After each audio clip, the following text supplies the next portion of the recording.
Praise the lord. ప్రభునందు పిల్లరా, బాగున్నారా? దేవుని యొక్క ఉన్నతమైన కృప కలిగిన నామమును బట్టి ప్రభు మరి యొక్క తరుణము మన జీవితాలలో ఆయుష్ను పెంచి ఆశీర్వాదాన్ని ఇచ్చి ఆరోగ్యాన్ని ఇచ్చి ఈరోజు ఉన్నట్టుగా మనల్ని సజీవుల లెక్కలో ఉంచి దర్శించిన దేవునికి మనం ఎంతైనా కృతజ్ఞతాస్తుతులు చెల్లింపబద్ధులమై ఉన్నాం. ప్రియులారా, మరి రండి ఈరోజు కూడా ఎప్పటి వలె కొద్ది సమయము దేవుని యొక్క వాక్యాన్ని ధ్యానించుకుందాం. చూసినట్లయితే లోకంలోని అతిశయము మరి అనేక రకాలుగా ఉంటుంది. అతిశయం కొంతమంది ధనాన్ని బట్టి అతిశయిస్తూ ఉంటారు, కొంతమంది మరి చదువు లేదా జ్ఞానమును బట్టి అతిశయిస్తూ ఉంటారు, కొంతమంది వారికి ఉన్న హోదా ఉద్యోగం బట్టి, లేకపోతే గొప్ప కంపెనీల్లో పనిచేస్తున్నప్పుడు వారికి ఉన్న జీతాన్ని బట్టి అతిశయిస్తూ ఉంటారు. అలాగనే కొంతమంది అందాన్ని బట్టి, కొంతమంది పదవులను బట్టి ఇలా రకరకాలుగా అతిశయించే వాళ్ళు ఉన్నారు లోకంలో. అయితే ఈ అతిశయము మంచిదా చెడ్డదా అంటే ప్రభువుకి మించి వెళ్ళనంత వరకు మంచిదే. యేసయ్యను మించి వెళ్ళనంత వరకు మంచిదే. నీకు ఏది ఇచ్చినా అది ఇచ్చిన ప్రభువుని బట్టి అతిశయించాలి. ఈ రోజున దేవుని యొక్క వాక్యములోని మరి కీర్తనల గ్రంథము 34వ కీర్తన 1-2 చరణాల్లోని ప్రభు యొక్క మాటలు ఇలా రాయబడి ఉన్నాయి. ప్రభు యొక్క మాటలు ఏమున్నాయంటే, నేను ఎల్లప్పుడూ యెహోవాను సన్నుతించెదను, నిత్యము ఆయన కీర్తి నా నోట ఉండును. యెహోవాను బట్టి నేను అతిశయించుచున్నాను, దీనులు దాని విని సంతోషించెదరు. దేవునికి మహిమ కలుగును గాక. నేను యెహోవాను బట్టి అతిశయించుచున్నాను.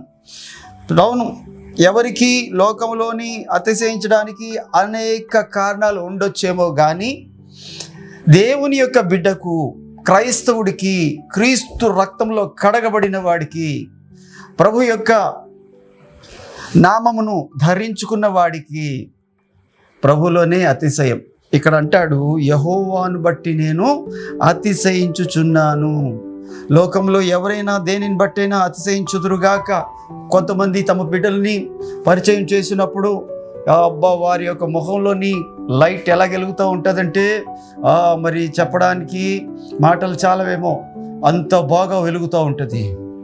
ఏమండి, మా అబ్బాయి కలెక్టర్ అండి, మా అబ్బాయి డాక్టర్ అండి, మా అమ్మాయి ఇంజనీర్ అండి అంటూ వారి గురించి చాలా అతిశయంగా చెప్తూ ఉంటారు. అయితే దేవుని యొక్క వాక్యం చెప్తుందంటే, యెహోవాను బట్టి నేను అతిశయించుచున్నాను. ఏమనాలట, దేవుని కృపను బట్టి మా అబ్బాయి కలెక్టర్ అయ్యారండి, దేవుడిచ్చాడండి జ్ఞానము, దేవుడిచ్చాడండి అవకాశము, దేవుడిచ్చాడండి అంటే ఏదైనా సరే దేవుని వల్ల మనకి కలిగిందన్న సంగతి జ్ఞాపకం పెట్టుకోవాలి. అందుకని అక్కడ ఏమని రాస్తారంటే, దీనులు దానిని విని సంతోషించాలి. అంటే మనం చెప్పిన ఆ సాక్ష్యాన్ని బట్టి, యెహోవాను బట్టి మనం చూపించిన ఆ అతిశయాన్ని బట్టి దీనులు కూడా వింటారంట, విని వాళ్ళు కూడా చాలా సంతోషిస్తారంట. అందుకనే అతిశయించేవాడు దేవునికి మహిమ ఇవ్వాలి. ఇది నేను చేసింది, నా సామర్థ్యము, నా బలము, ఇది నాది, నేను అనే అహంకారాన్ని, అది కూడా అతిశయమే, ఆ అహంకారం కూడా అతిశయమే. దానిని విడిచిపెట్టి మంచి అతిశయం ఏదైతే ఉందో, నేను యెహోవాను బట్టి నేను అతిశయించుచున్నాను. ఈ రోజున ప్రియ సహోదరుడా, దేవుడు నీతో మాట్లాడుతుంది ఏంటంటే,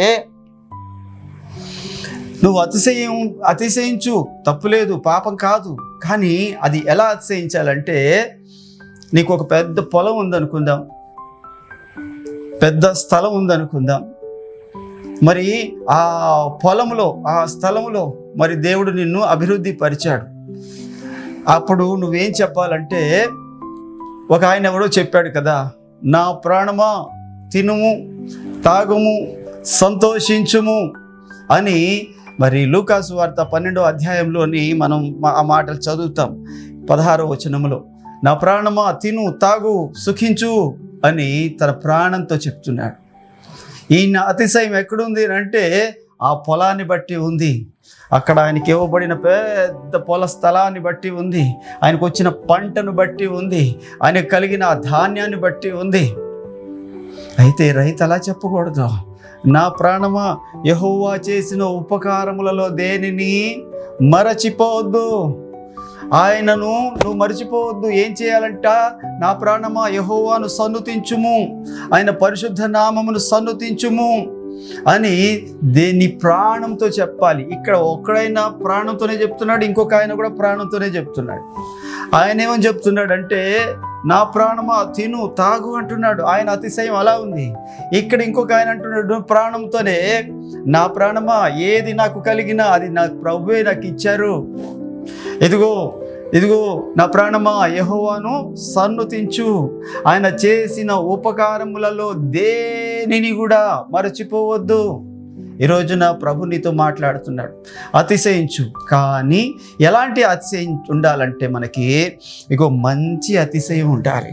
ఇక రెండోది ఏమంటాడంటే ప్రభువునందే అతిశయించవలెను.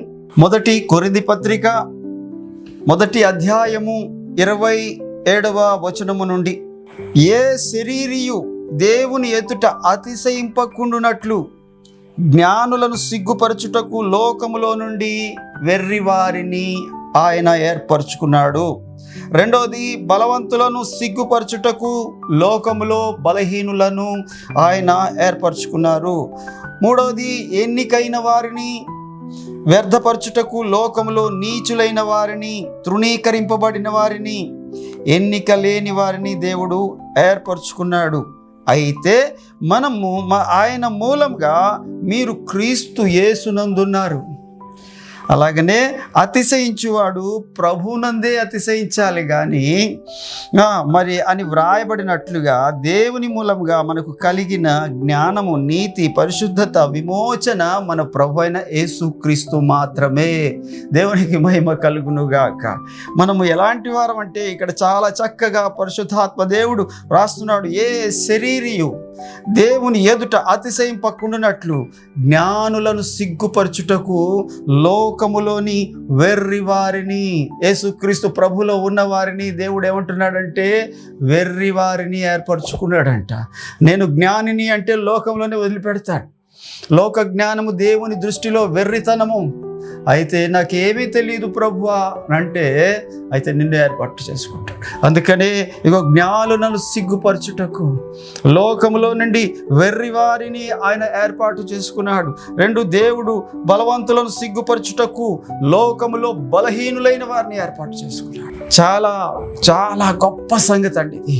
బైబిల్లో చూసినప్పుడు మరి అనేక స్థలాల్లోని దేవుని యొక్క సన్నిధిలోని ఎలాంటి వారిని దేవుడు ఏర్పాటు చేసుకున్నాడో తెలుసా అండి?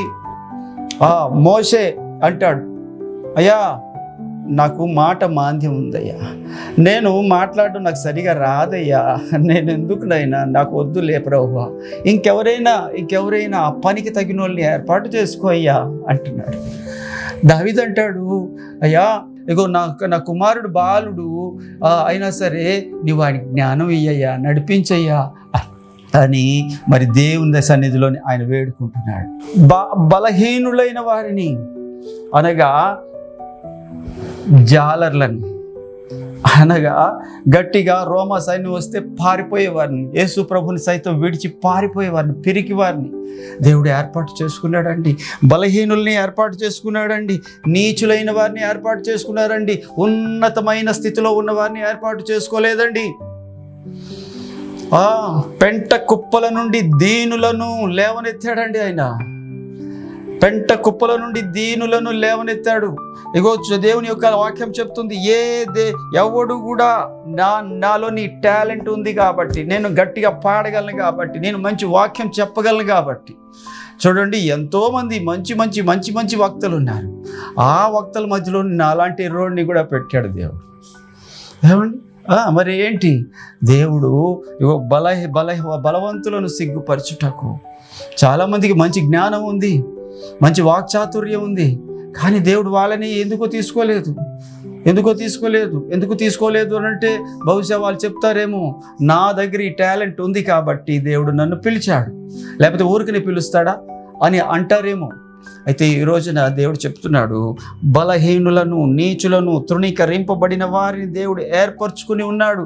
అందుకనే అతిశయించువాడు ప్రభునందే అతిశయించాలి. ప్రభువా, ఏముందయ్యా మాలోని అతిశయించడానికి?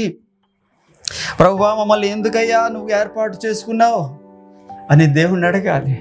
ఎందుకు అనంటే మనము ఆయన జ్ఞాపకం చేసుకోవడానికి తగినంత అర్హత అయితే ఏమీ లేవు మనకి. అలాగనే ధనాన్ని బట్టి, ఇల్లును బట్టి జీవితంలో హాయిగా ఉంటుంది కదా అని, కావాల్సినంత ధనం ఉంది కదా అని చెప్పేసి ఎప్పుడు కూడా గర్వపడకూడదు.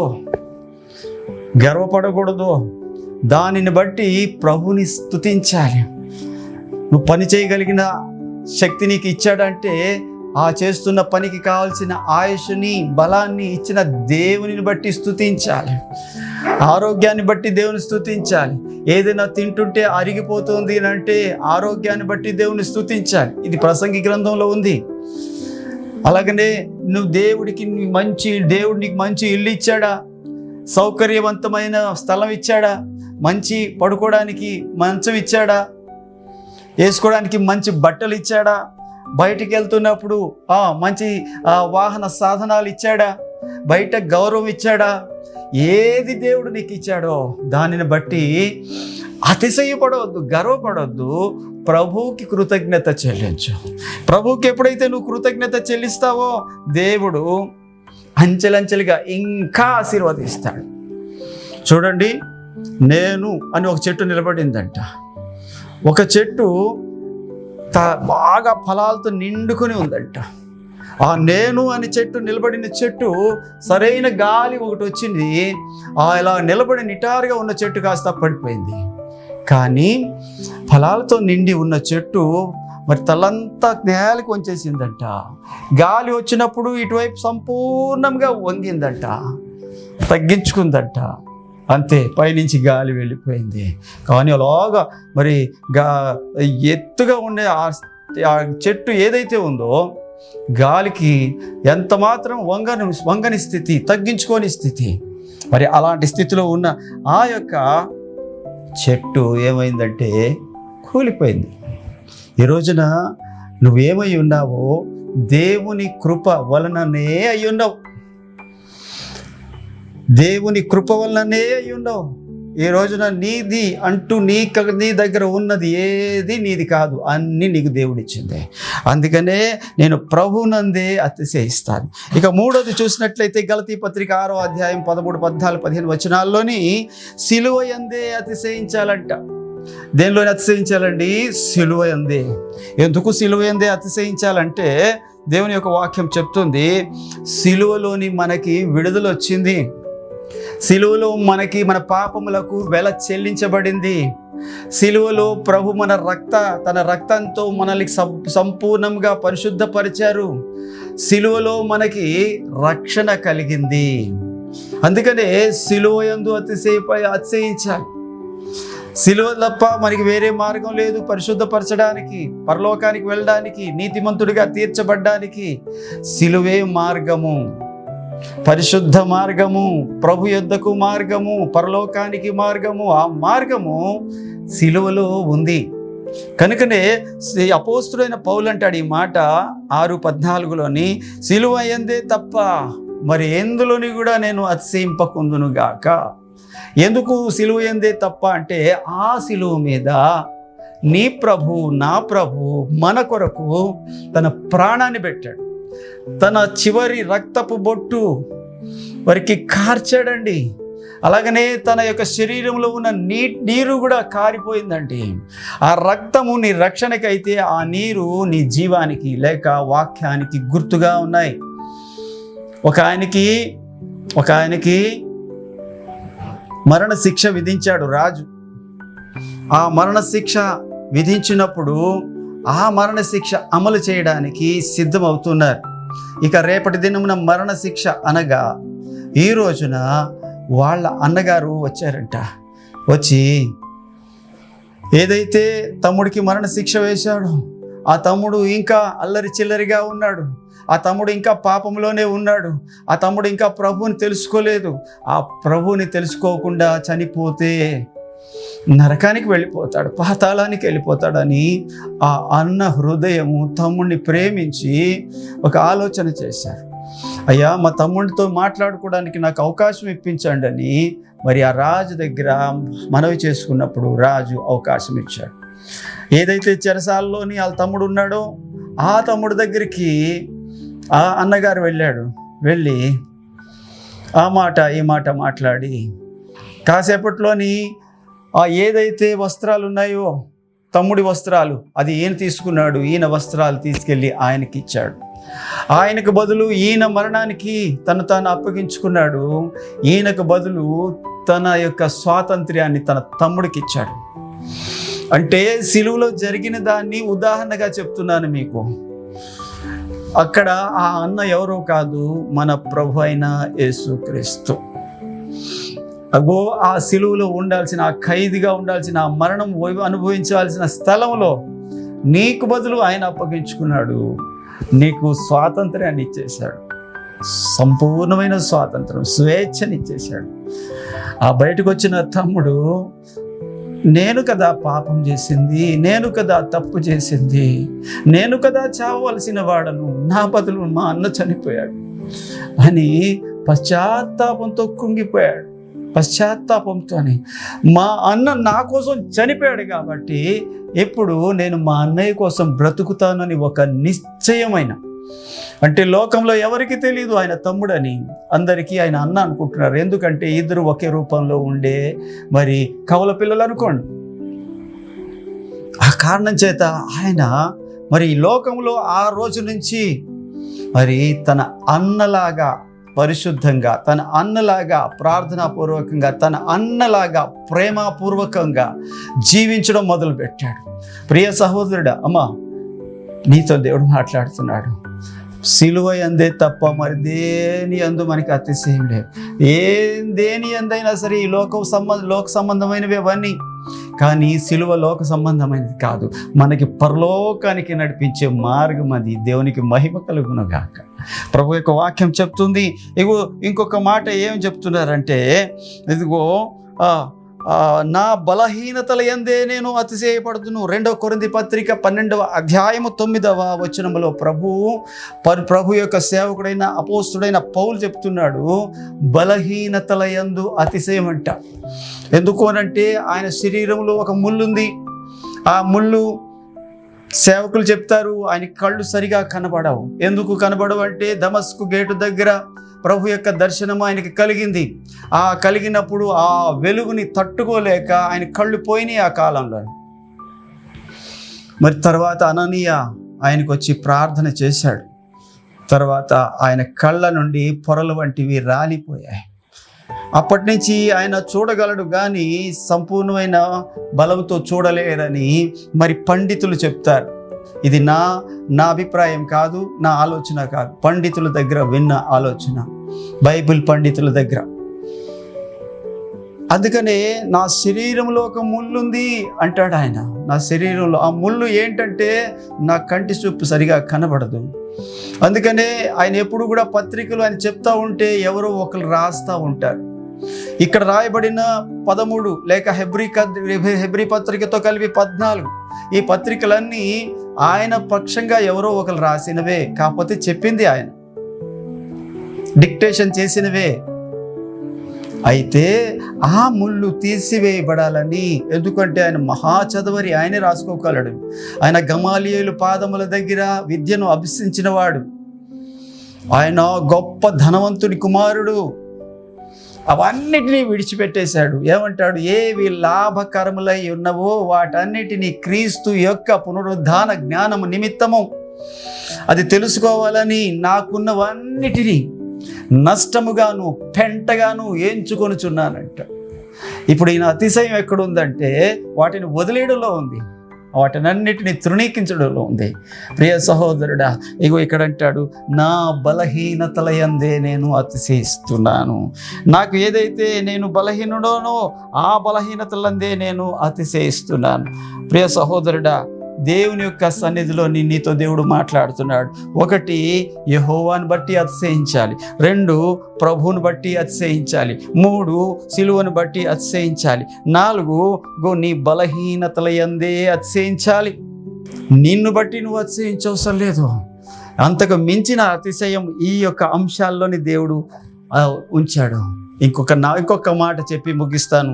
ఇగో కీర్తనల గ్రంథము 20వ కీర్తన 7వ చరణములో అంటారు, కొందరు రథములను బట్టి, కొందరు గుర్రములను బట్టి, కొందరు అతిశయపడుదురు, మనమైతే మన దేవుడైన యెహోవా నామమును బట్టి అతిశయపడుదుము. దేవునికి మహిమ కలుగునుగా. ఏ నామం అంట? యెహోవా నామం. అన్ని నామముల కంటే పై నామం, పూజింపదగిన నామం, బలమైన నామం, పరిశుద్ధ పరచే నామం, రక్షణ ఇచ్చే నామం, దేవుని యొక్క నామం, యేసయ్య నామం. ఆ నామమును బట్టి అతిశయించాలంట అండి.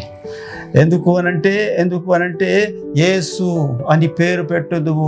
ఆయన తన ప్రజలను వారి పాపముల నుండి ఆయనే రక్షిస్తాడు. 2వది ఇమ్మానుయేలు అని పేరు పెడతావు. ఎందుకంటే సదాకాలం ఆయన నీకు తోడుగా ఉంటాడు. ఆయనకి ఆలోచనకర్త అని పేరు పెడతావు. ఎందుకంటే నీకు ఆలోచన ఇస్తాడు. ఎదుగో ఆయన సమాధానకర్త అని పేరు పెడతారు. ఎందుకంటే నీకు యెహోవా షాలేం, ఆయన సమాధానం ఇచ్చే దేవుడుగా ఉన్నాడు. ఎదుగో ఆయన స్వస్థపరిచే దేవుడు యెహోవా రాఫా. ఇగో మనకు తోడై ఉండే దేవుడు యెహోవా షమ్మా. ఇలాగా ఆయన నామమును బట్టి మనం అతిశయించాలి. ఎప్పుడైనా నీకు ఆరోగ్యం బాగాలేదా? ఏం భయలేదు. ప్రభు అంటాడు, ఆయన పొందిన దెబ్బల వల్ల నీకు ఆరోగ్యం కలుగుతుంది. అక్కడ మనం తీసుకోవాల్సిన మాట ఏంటంటే యెహోవా రాఫా, స్వస్థపరిచే దేవుడు. ఎక్కడ నీకు ఆరోగ్యం బాగోలేదో, ఎక్కడ నీకు సమస్య ఉందో, గుండెలోనా, తలలోనా, మరి ఏ శరీర భాగాల్లో, మరి ఇంకెక్కడైనానా, అయితే అక్కడ చేపట్టి చెప్పు, నా వల్ల నువ్వు ప్రభువా గాయం పొందావు, నా వల్ల నువ్వు మొత్తబడ్డావు, నా వల్ల నువ్వు నలిగిపోయావు, సిలువలోని నా కోసం నువ్వు రక్తం కార్చావు, ఇదిగో నా విడుదల కొరకు, నా స్వస్థత కొరకే నువ్వు చేశానని నీ నోటితోనే చెప్పావు. ఆయన పొందిన గాయముల వల్ల మీకు స్వస్థత అని చెప్పావు కదా. ఆ మాటని అనుసరించి నేను అడుగుతున్నాను ప్రభువా అని ఎప్పుడైతే ఆ నామమును ఒప్పుకుంటూ ఆయన నామము ఉచ్చరిస్తూ నువ్వు ప్రార్థన చేస్తావు, వెంటనే ఎందుకంటే వాగ్దానం చేసిన వాడు నమ్మదగిన వాడు. అవును, యెహోవా రాఫానే కదా నిన్ను అని వెంటనే నిన్ను స్వస్థపరుస్తారు. కొందరు గుర్రములను బట్టి, కొందరు రథములను బట్టి, మరి కొందరు అతిశయపడతారు.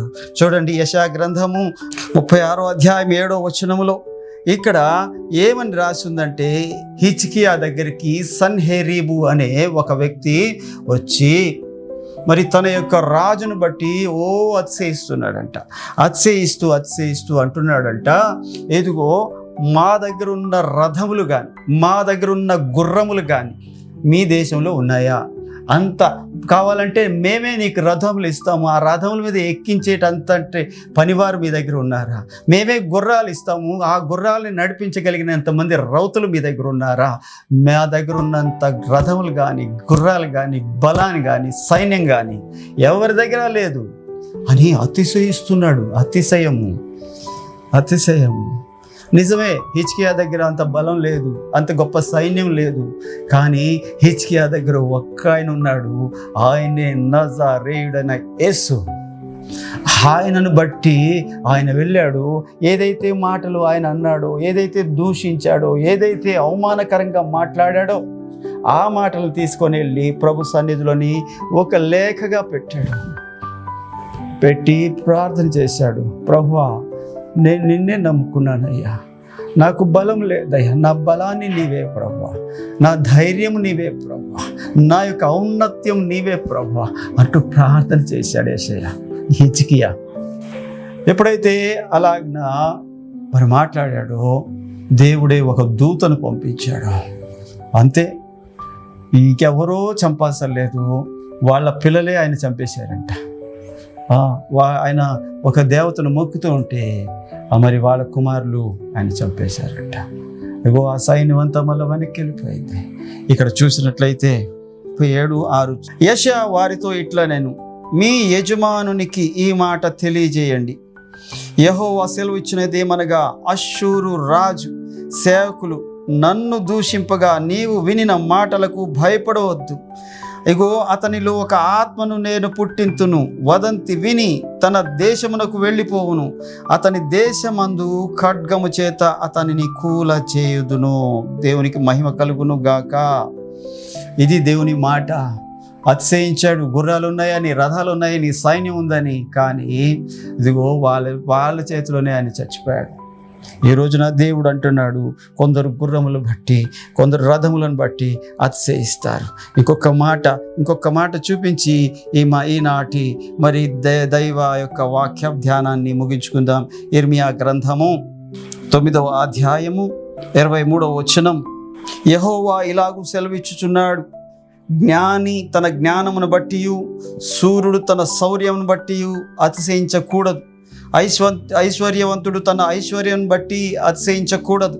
అతిశయించువాడు దేనిని బట్టి అతిశయించవలననగా, భూమి మీద కృప చూపుచు నీతి న్యాయములు జరిగించుచున్న యెహోవాను నేనే అని గ్రహించి నన్ను పరిశీలనగా తెలుసుకొనుటను బట్టియే అతిశయింపవలెను. అట్టి వాటిలో నేను ఆనందించువాడనై ఉన్నాను అని యెహోవా సెలవిచ్చుచున్నాడు. ప్రభువుని పరిశీలనగా తెలుసుకోవాలంట. ఎలా తెలుసుకోవాలి? పరిశీలనగా తెలుసుకుంటే ఏం తెలుస్తాడో తెలుసా? ఒక దగ్గర కీర్తనకారుడు అంటాడు, యెహోవా ఉత్తముడని రుచి చూసి తెలుసుకొనుడి, ఆయనను ఆశ్రయించు నరుడు ధన్యుడు. దేవుని యొక్క వాక్యం చెప్తుంది, దేవుని యొక్క లేఖనాలు చెప్తున్నాయి. ఆయనను పరిశీలనగా తెలుసుకోవాలంట. నువ్వు ఆయనను పరిశీలనగా తెలుసుకుంటే ఏం తెలుస్తుందో తెలుసా?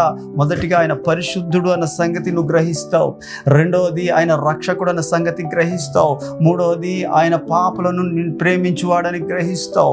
మూడవది ఆయన మన కోసం ప్రాణం పెట్టాడని గ్రహిస్తావు. ఆయన పునరుద్ధానుడై లేచాడని గ్రహిస్తావు. ఆయన సజీవుడై ఉన్నాడని గ్రహిస్తావు. మన కోసం పరలోకానికి స్థలం సిద్ధపరచడానికి వెళ్ళాడని గ్రహిస్తావు. ఇవన్నిటికి ముందు ఆయన ఈ లోకానికి సృష్టికర్త అని గ్రహిస్తావు. నిన్ను పోషించేవాడని గ్రహిస్తావు. ఇలా చెప్పుకుంటూ పోతే ఆయన ఎవడో నాకు తెలుస్తూ ఉంటుంది. అందుకనే ఆయనను గూర్చి పరిశీలనగా తెలుసుకోవాలంట. ఈ రోజున దేవుడు నీతో మాట్లాడుతున్నాడు, ప్రియ సహోదరుడా, మరి ఆయన తెలుసుకున్నావా? తెలుసుకున్నట్టు బట్టి అతిశయించు. దేవుడి వాక్యం మన వెనుకల్లో దీవించును గాక. ప్రార్థన చేసుకుందాం. పరిశుద్ధుడా, ప్రేమ నమ్మకం కలిగిన దేవానికి స్తోత్రాలు. నాయన, ఈ మంచి సమయంలో మీరు ఇచ్చిన ఈ మంచి వాక్యాన్ని కృతజ్ఞతలు చెల్లిస్తున్నాను ప్రభువా.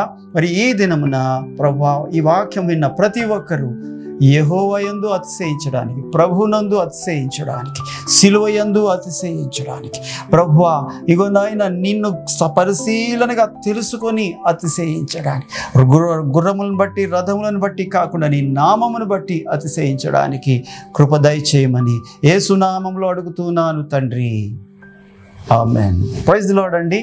ఈ యొక్క సమయంలో ప్రియులరా జ్ఞాపకం చేసుకోండి, ఈ కృపావార్త ఛానల్ని మరి లైక్ చేయండి, షేర్ చేయండి, సబ్స్క్రైబ్ చేసుకోండి. మరి మీ యొక్క అమూల్యమైన మీ అభిప్రాయాన్ని కామెంట్ రూపంలో తెలియజేయవలసిందిగా ప్రభు పేరిట మనవి చేస్తున్నాను. ప్రభు మిమ్మల్ని నిండారుగా ఆశీర్వదించును గాక. Praise the lord.